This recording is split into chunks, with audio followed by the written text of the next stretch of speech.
Kena som namaskar pasang ku paang na chingip su do bong phone chiti group slang ro banនៅឱកាសនេះខ្ញុំបាទមានមេរៀនមួយសម្រាប់បងប្អូនដែលធ្វើដំណើរបើកបញ្ជាយានយន្តតាមដងវិថីណាហើយជាមួយទៅនឹងឡានសារ៉ែនឬក៏ឡានពេទ្យមានរឿងមួយអម្នាក់ដែលគាត់អាចនិយាយបានមកថាគាត់មានឡានក៏ប៉ុន្តែគឺការរស់នៅរបស់គាត់ជាមនុស្សដែលណាមិនចេះគោរពណាមិនចេះអត់ឱនឲ្យណាមិនចេះអនុគ្រោះណាទេពេលមួយនៅពេលដែលគាត់ធ្វើដំណើរដងផ្លូវនោះគឺណែនណាហើយឡានសារ៉ែនមកតាមក្រោយគាត់គឺគាត់អត់ខ្វល់ទេគាត់មិនខ្វល់គាត់មិនជៀសទេណាគាត់នៅតែបើកបរធម្មតាគឺសារ៉ែនយ៉ាងម៉េចក៏អត់ដែរព្រោះតាមពិតឡានពេទ្យបើឲ្យតែគាត់ជៀសបន្តិចគឺគេទៅបានក៏ប៉ុន្តែគាត់អត់ព្រមជៀសទេរហូតដល់គេចុះទៅគេសួរគេប្រាប់គាត់អត់គាត់ថាមានទៅអីខ្ញុំណែចង់ទៅណែទៅមួយទៅនឹងរឿងរបស់ខ្ញុំក៏ប៉ុន្តែសំខាន់ផ្លូវនេះខ្ញុំត្រូវបើកបរខ្ញុំចង់ទៅខ្ញុំចង់យឺតខ្ញុំហ្នឹងស្រេចចិត្តខ្ញុំណែអាហ្នឹងគឺបេះដូងរបស់គាត់ដែលគាត់ចង្អៀតដែលគាត់រស់នៅក្នុងសង្គមក៏ប៉ុន្តែគាត់មិនបានបើកបេះដូងឲ្យទូលាយហើយមើលអំពីសង្គមផ្ដល់ការអនុគ្រោះដល់គេទេណាហើយគាត់អត់ព្រមទេណារហូតដល់គេមនុស្សនៅជុំវិញហ្នឹងគឺមើលមកគាត់ទៅបីថាយ៉ាងណាក៏អត់ឈឺក្បាលដែរគាត់អត់ឈឺក្បាលទេណាអញ្ចឹងគឺពេទ្យហ្នឹងក៏ព្យាយាមរកវិធីសាស្ត្រដើម្បីឲ្យលឿនដើម្បីទៅជួយដល់អ្នកជំងឺណាហើយបងប្អូនមើលតិចទៀតគឺគាត់បរោះដែលរឹងត្អឹងនៅក្នុងការបញ្ជាយានយន្តដែលមិនអនុញ្ញាតឲ្យឡានពេទ្យធ្វើដំណើរទៅយកអ្នកជំងឺឲ្យទាន់ពេលហ្នឹងគឺគាត់ទៅទៀតគាត់នឹងមានវិបត្តិសេរីណាមានរឿងមួយដែលកើតចំពោះគាត់ដែលគាត់នឹកស្មានមិនដល់ឡានហ្នឹងក៏ទៅលឿនណាក៏រហូតបានគាត់ជិះទៅឡានក៏ទៅលឿនជាងឡានគាត់ណាមានឡានសារ៉ែហ្នឹងបានទៅលឿនជាងឡានបរោះហ្នឹងទៅដល់ឡានបរោះហ្នឹងឡានសារ៉ែហ្នឹងក៏ទៅជួយស្ត្រីចំណាស់ម្នាក់បងប្អូនដឹងថាស្ត្រីចំណាស់ហ្នឹងជានរណាទេស្ត្រីចំណាស់ហ្នឹងគឺជាម្ដាយរបស់បរោះដែលបើកឡានហ្នឹងឯង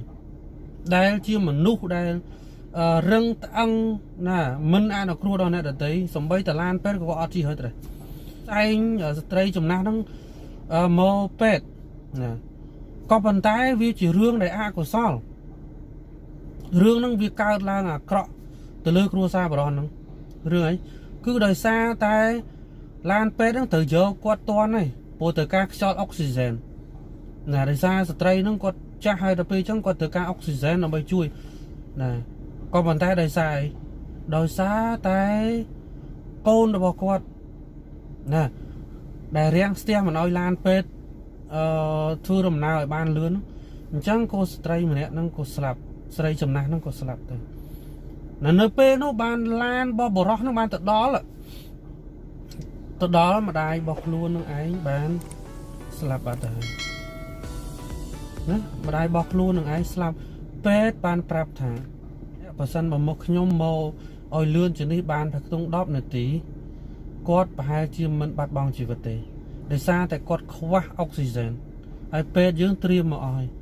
ក៏ប៉ុន្តែដោយសារតែយើងយឺត10នាទី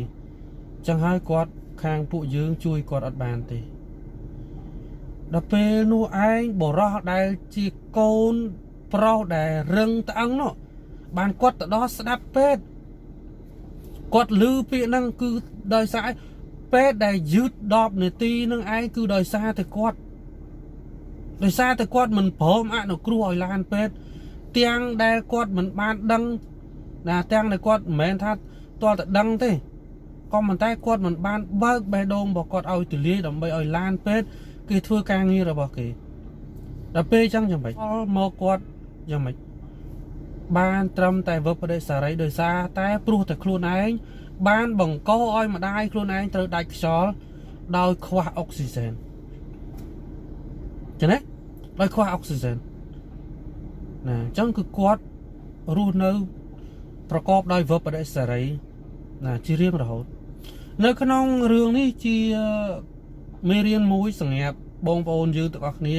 ដែលធ្វើដំណើរបញ្ជាយានយន្តនៅតាមដងវិថីយើងត្រូវតែបើកបេះដូងរបស់យើងមិនថាឡានពេទ្យទេណាឥឡូវនេះមានយុវជនខ្ញុំសរសើរមែនទែនមានយុវជនដែលគាត់ជួយបើកផ្លូវសម្បីឡានពេទ្យគាត់បើកម៉ូតូមុខឡានពេទ្យដើម្បីជួយដល់ឡានពេទ្យដើម្បីសម្រួលបន្ថែមខ្ញុំពិតជាសូមសរសើរណាសូមសរសើរដល់បងប្អូនហ្នឹងគឺល្អមែនទែនបានជាគំរូដល់យុវជនទាំងឡាយអញ្ចឹងហើយសង្ឃឹមថាបងប្អូនដែលបញ្ជាយានយន្តនឹងមានទឹកចិត្តត្រជាក់ហើយមានមេត្តាណាបើកចំហនឹងហើយអនុគ្រោះកុំថ្មើងកន្ទ្រើងកុំរឹងត្អឹងឃើញឡានពេទ្យជិះផង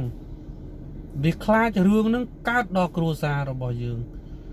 ណាកុំឲ្យរស់នៅមានវឹកបរិសេរី